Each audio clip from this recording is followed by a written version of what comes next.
Hello everyone. आज हम लोग पढ़ने वाले हैं गॉसेज लॉ के बारे में। गॉस एक मैथमेटिशियन थे और साथ ही साथ फिजिसिस्ट भी थे। गॉसेज लॉ 12th क्लास के लिए बहुत ही इंपॉर्टेंट लॉ है और 12th क्लास के एग्जाम में गॉसेज लॉ जनरली पूछा जाता है।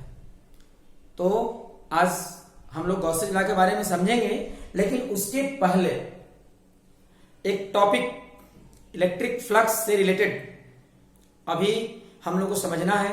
टॉपिक ये समझना है कि जब हम इलेक्ट्रिक फ्लक्स पढ़ा रहे थे तो आप लोगों को बताए थे कि इलेक्ट्रिक फ्लक्स का कैलकुलेशन हम लोग जब भी करेंगे किसी सरफेस के थ्रू करेंगे और ये सरफेस प्लेन हो सकता है और कर्व भी हो सकता है, लेकिन अब तक हम लोग केवल प्लेन सरफेस के थ्रू इलेक्ट्रिक फ्लक्स का कैलकुलेशन सीखे हैं। आज हम लोग सीखेंगे सरफेस अगर कर्व्ड हो और इलेक्ट्रिक फ्लक्स का कैलकुलेशन करना हो तो कैसे हम लोग कैलकुलेशन करेंगे। जैसे देखिए प्लेन सरफेस, जैसे बोर्ड ये प्लेन है। प्लेन सरफेस जो है, प्लेन सरफेस के लिए अगर आपको लेना हो एरिया वेक्टर, क्या लेना है? Area vector and it is denoted as A vector. A vector के द्वारा डिनोट करते हैं। सरफेस प्लेन, हम यहां सरफेस का डायग्राम में एक लाइन ड्रॉ कर रहे हैं। सरफेस हम ऐसे मान लिए हैं, इस तरह से। तो ऐसे सरफेस इधर से देखने पर तो लाइन ही दिखेगा ना। सरफेस अगर प्लेन हो और एरिया वेक्टर लेना हो तो कॉन्सेप्ट तो आप लोग को ये दिया गया है। एरिया वेक्टर एक वेक्टर है जो किसी सरफेस के लिए होता है और एरिया वेक्टर का मैग्नीट्यूड सरफेस के एरिया के बराबर होता है। एरिया वेक्टर का डायरेक्शन सरफेस के परपेंडिकुलर होगा ऑब्जर्वर की ओर। तो यहां प्लेन सरफेस पर कहीं भी आप एक नॉर्मल परपेंडिकुलर अगर बना दें तो पूरे सरफेस के लिए परपेंडिकुलर हो जाता है। यही कारण है कि पूरे सरफेस के बदले में एक ही एरिया वेक्टर हम लोग ले सकते हैं। एरिया वेक्टर का मॉड सरफेस के एरिया के इक्वल होगा और एरिया वेक्टर का डायरेक्शन सरफेस के परपेंडिकुलर होगा। क्लियर हो गया? लेकिन अगर यहां सरफेस प्लेन ना हो, कैसा हो? कर्व्ड हो और आपको एरिया वेक्टर लेना हो तो क्या करेंगे? देखिए प्लेन रहेगा, पूरे प्लेन के लिए एक एरिया वेक्टर लेंगे। इलेक्ट्रिक फ्लक्स का कैलकुलेशन करना होगा तो क्या करेंगे? इलेक्ट्रिक फील्ड में एरिया वेक्टर का स्केलर प्रोडक्ट कैलकुलेट कर देंगे तो इलेक्ट्रिक फ्लक्स का कैलकुलेशन हो जाएगा। लेकिन अगर सरफेस कर्व्ड हो, इलेक्ट्रिक फ्लक्स का कैलकुलेशन करना हो तब क्या करिएगा? कॉन्सेप्ट वही रहेगा। पूरे सरफेस के बदले में एक हम लोग क्या लेंगे? एरिया वेक्टर लेंगे। लेकिन कर्व्ड सरफेस के बदले में एक एरिया वेक्टर लेना पॉसिबल नहीं है। क्यों पॉसिबल नहीं है? देखिए जरा, अभी जस्ट आप लोगों को समझाए हैं। प्लेन सरफेस पर कहीं भी नॉर्मल ड्रॉ करेंगे आप, सभी नॉर्मल एक दूसरे के पैरेलल होंगे। लेकिन सरफेस कर्व रहे तो इसमें अलग अलग पॉइंट पर नॉर्मल अलग अलग होते हैं। जैसे देखिए नॉर्मल अगर आपको यहां ड्रॉ करना हो, कर्व के किसी भी पॉइंट पर नॉर्मल अगर ड्रॉ करना है तो कॉन्सेप्ट ये है कि जिस पॉइंट पर नॉर्मल ड्रॉ करना है उस पॉइंट से एक परपेंडिकुलर ड्रॉ एक टेंजेंट ड्रॉ करेंगे। टेंजेंट मींस वह स्ट्रेट लाइन जो जिस पॉइंट पर ड्रॉ करना उस पॉइंट पर सरफेस को केवल टच करे और पास कर जाए, इसको कहते हैं टेंजेंट। तो टेंजेंट ड्रॉ कर दिए और अब इस टेंजेंट पर क्या करेंगे? परपेंडिकुलर ड्रॉ कर देंगे। इसी को हम लोग कहेंगे नॉर्मल। तो ये नॉर्मल केवल इस पॉइंट के लिए हुआ। अगर इस पॉइंट पर, कर्व के इस पॉइंट पर अगर नॉर्मल ड्रॉ करना हो, परपेंडिकुलर ड्रॉ करना हो, कॉन्सेप्ट वही रहेगा। यहां से एक टेंजेंट ड्रॉ करेंगे और टेंजेंट पर परपेंडिकुलर बना देंगे। तो ये जो परपेंडिकुलर है कर्व, ये कर्व्ड सरफेस के इस पॉइंट के लिए परपेंडिकुलर हो गया। आप यहां देख रहे हैं कि दोनों परपेंडिकुलर पैरेलल नहीं है, मतलब सेम नहीं है, अलग अलग है। तो कर्व्ड सरफेस के डिफरेंट पॉइंट्स पर ड्रॉ किए गए जो नॉर्मल होते हैं, परपेंडिकुलर्स होते हैं, वो भी क्या होते हैं, डिफरेंट होते हैं। यहां अगर आपको परपेंडिकुलर ड्रॉ करना हो तो यहां टेंजेंट पहले ड्रॉ करेंगे और फिर परपेंडिकुलर ड्रॉ करेंगे। सब परपेंडिकुलर यहां अलग अलग आ रहे हैं। तो क्या हम लोग देखे अभी, प्लेन सरफेस कितना भी बड़ा हो, कितना भी छोटा हो, एक प्लेन सरफेस के लिए एक नॉर्मल होगा, एक परपेंडिकुलर होगा। लेकिन कर्व्ड सरफेस के लिए अलग अलग पॉइंट पर परपेंडिकुलर अलग अलग होते हैं और इसलिए पूरे कर्व्ड सरफेस के लिए एक एरिया वेक्टर लेना पॉसिबल नहीं है। तब कहिएगा कि जब कर्व्ड सरफेस के लिए एक एरिया वेक्टर ले ही नहीं सकते हैं तो फिर हम लोग इलेक्ट्रिक फ्लक्स का कैलकुलेशन करेंगे कैसे, अगर सरफेस कर्व्ड हो तो। इसके लिए क्या करते हैं, पूरे कर्व्ड सरफेस को बहुत सारे वेरी स्मॉल पार्ट में डिवाइड कर देंगे। अब कहिएगा वेरी स्मॉल पार्ट में डिवाइड करने से क्या होगा, वेरी स्मॉल पार्ट में डिवाइड करने से प्रत्येक स्मॉल पार्ट जो है वो प्लेन सरफेस की तरह एक्ट करने लगेगा। कैसे, जब सभी पार्ट्स एक साथ हैं तो कर्व दिख रहा है, लेकिन अगर ये पार्ट्स अलग अलग हो जाएं, जैसे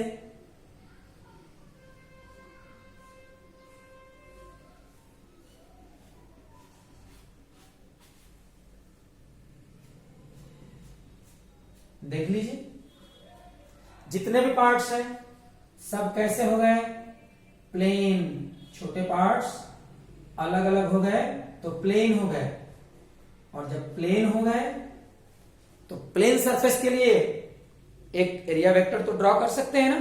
तो यहां जितने भी स्मॉल पार्ट्स हैं सबके लिए अलग अलग क्या करेंगे, एरिया वेक्टर हम लोग फाइंड कर लेंगे। पूरा सरफेस है तो एरिया ए, और वेरी स्मॉल पार्ट है तो एरिया डी ए। तो एरिया वेक्टर को डिनोट करेंगे डी ए वेक्टर के द्वारा, और फिर हर स्मॉल पार्ट से, प्रत्येक स्मॉल पार्ट से अलग अलग इलेक्ट्रिक फ्लक्स निकालेंगे और इलेक्ट्रिक फ्लक्स का कैलकुलेशन करके और फिर सभी फ्लक्स को आपस में क्या करेंगे, ऐड कर देंगे। फ्लक्स स्केलर क्वांटिटी है इसलिए सिंपल मेथड से एडिशन यहां फ्लक्स का हो जाएगा। सिंपल मेथड मीन्स जो हम लोग सिंपली एडिशन सब्ट्रैक्शन करते हैं, 2 + 3 5, 4 + 3 7, इस तरह से। तो यहां क्या करना है, लेकिन एक यहां भी प्रॉब्लम है, सरफेस कर्व्ड हो, बहुत सारे छोटे छोटे पार्ट्स में बांट दिए, बहुत सारे छोटे छोटे पार्ट्स में बांटेंगे और प्रत्येक से अगर निकालिएगा अलग अलग इलेक्ट्रिक फ्लक्स तो टाइम बहुत लगेगा। इसलिए करना क्या है, कॉन्सेप्ट वही रहेगा, कर्व्ड सरफेस को बहुत सारे छोटे छोटे पार्ट्स में बांटेंगे, लेकिन सभी छोटे पार्ट से इलेक्ट्रिक फ्लक्स का कैलकुलेशन हम लोग नहीं करेंगे, केवल एक छोटे पार्ट से इलेक्ट्रिक फ्लक्स का कैलकुलेशन करेंगे।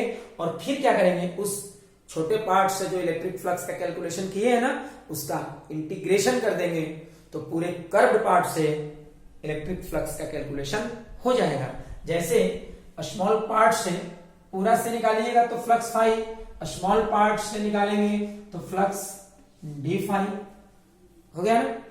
और ये flux E vector dot D A vector, और फिर इस डी फाई का क्या करोगे, इंटीग्रेशन कर देंगे तो पूरे कर्व्ड सरफेस के लिए इंटीग्रेशन मतलब इलेक्ट्रिक फ्लक्स का कैलकुलेशन हो जाएगा।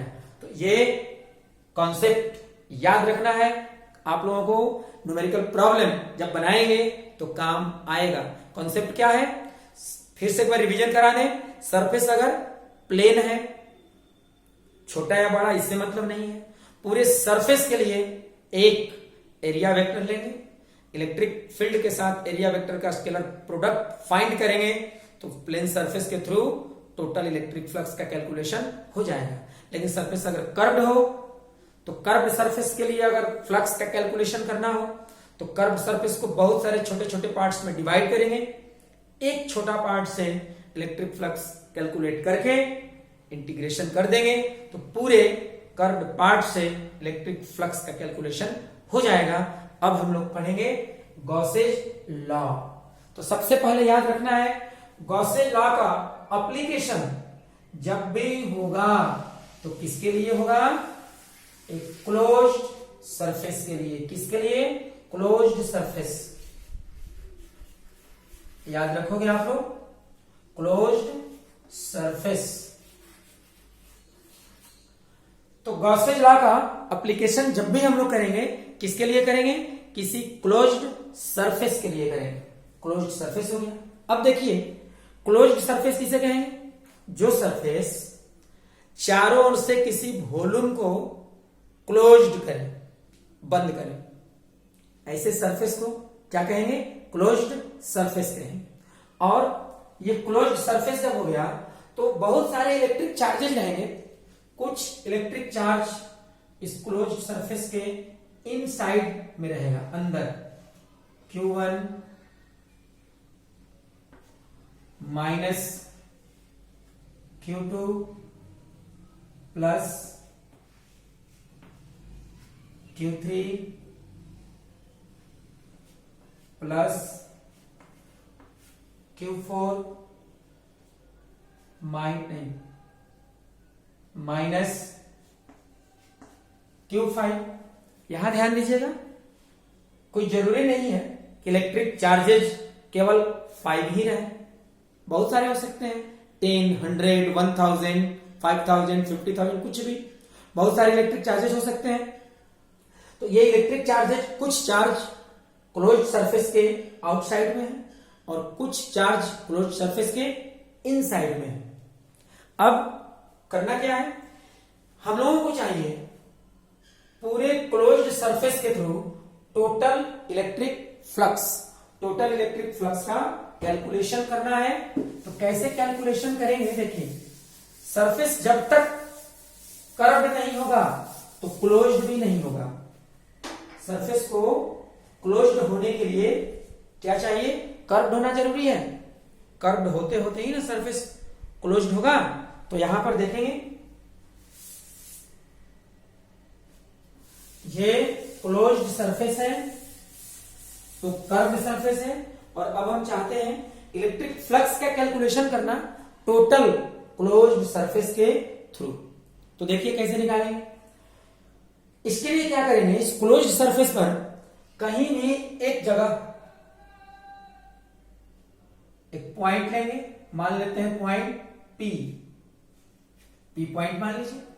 और इस P पॉइंट पर जितने भी इलेक्ट्रिक चार्जेस अभी दिए गए थे, plus Q1 minus Q2 plus Q3 plus Q4 और माइनस Q5, सभी के कारण टोटल इलेक्ट्रिक फील्ड का कैलकुलेशन करेंगे। रिजल्टेंट इलेक्ट्रिक फील्ड का कैलकुलेशन यहां हम लोग करेंगे। E vector resultant electric field का कैलकुलेशन तो हो गया।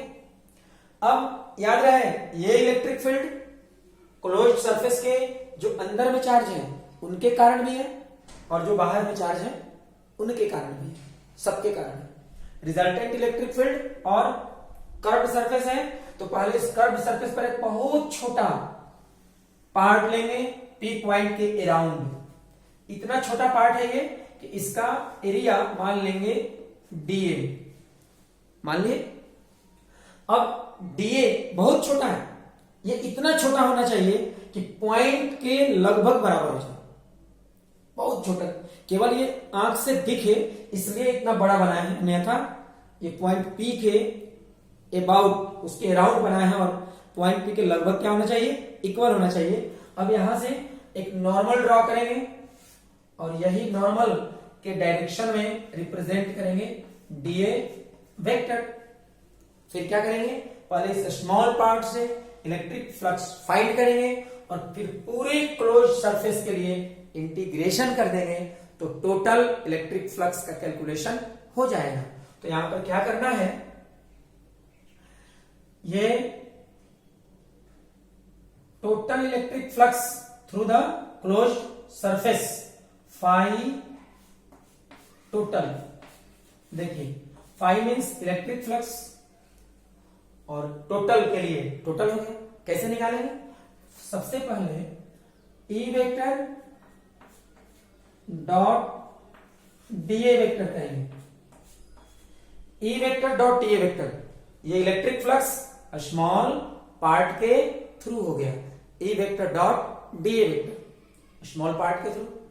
अब क्या करेंगे, इलेक्ट्रिक फ्लक्स तो यहां हो गया स्मॉल पार्ट से, अब इंटीग्रेशन कर देंगे तो टोटल इलेक्ट्रिक फ्लक्स हो जाएगा। लेकिन ध्यान रहे इंटीग्रेशन यहां जो कर रहे हैं ये पूरे क्लोज्ड सरफेस के लिए करना है, और जहां कहीं भी क्लोज्ड सरफेस के लिए इंटीग्रेशन करना हो वहां पर इंटीग्रेशन का जो साइन है ना, यहां एक सर्किल बना देंगे। ये सर्कल रिप्रेजेंट करेगा कि इंटीग्रेशन जो परफॉर्म किया जा रहा है तो किसके लिए, पूरे क्लोज्ड सरफेस के लिए किया जा रहा है।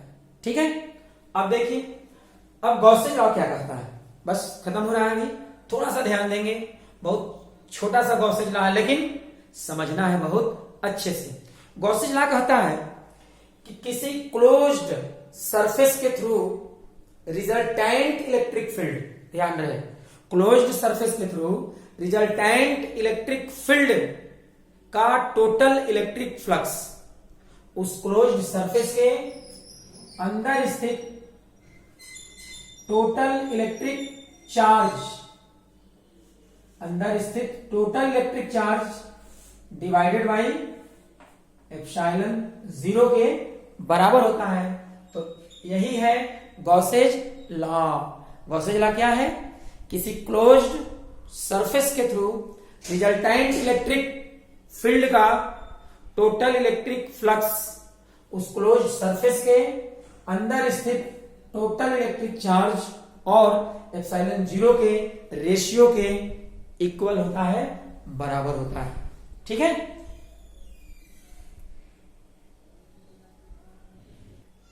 तो अभी आप लोगों को जो समझाए हम गॉसेज लॉ, उसी को आप लोग चाहे तो लिख सकते हैं इसे, और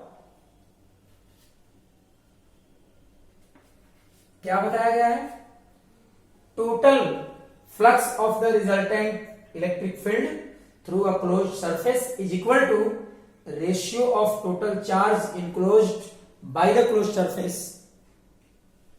and epsilon 0 by the closed surface and epsilon 0, that is from Gauss's law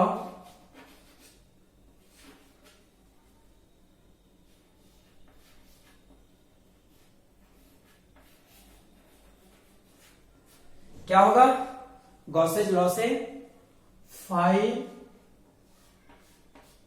total equal to E vector dot DA vector equal to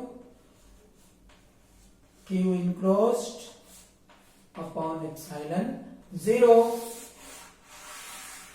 और यहां डायग्राम एक बना दें, ये हो गया क्लोज्ड सरफेस,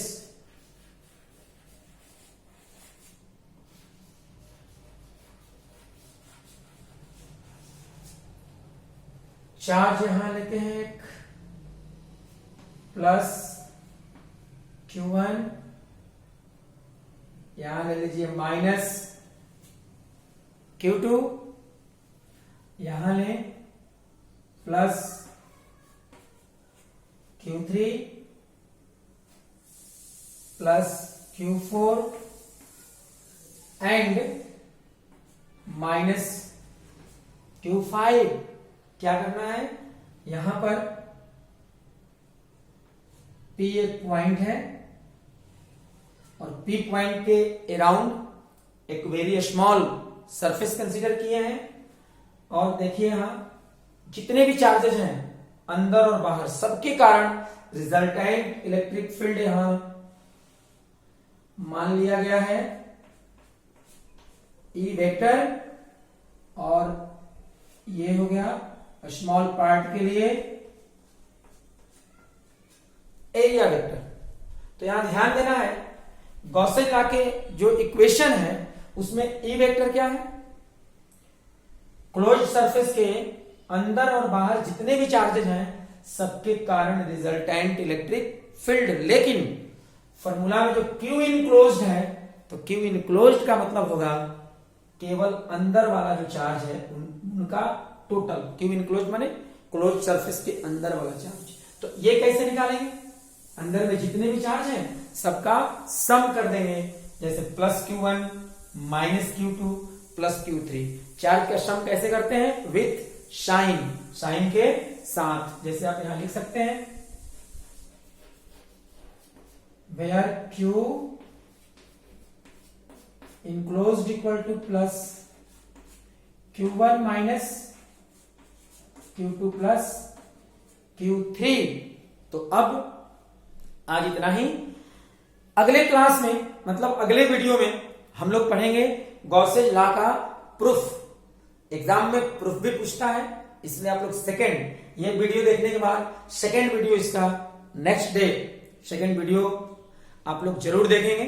ठीक है, तब तक आज इतना ही रहने देते हैं। आप लोग अच्छे से इसे समझिए और एक बार समझने के बाद खुद से प्रैक्टिस जरूर करें। जब भी आप लोग वीडियो देखें इसके बाद खुद से कॉपी पर लिखकर पूरा लेक्चर को समझकर और खुद से लिखने की कोशिश करें, सॉल्व करने की कोशिश करें आप लोग।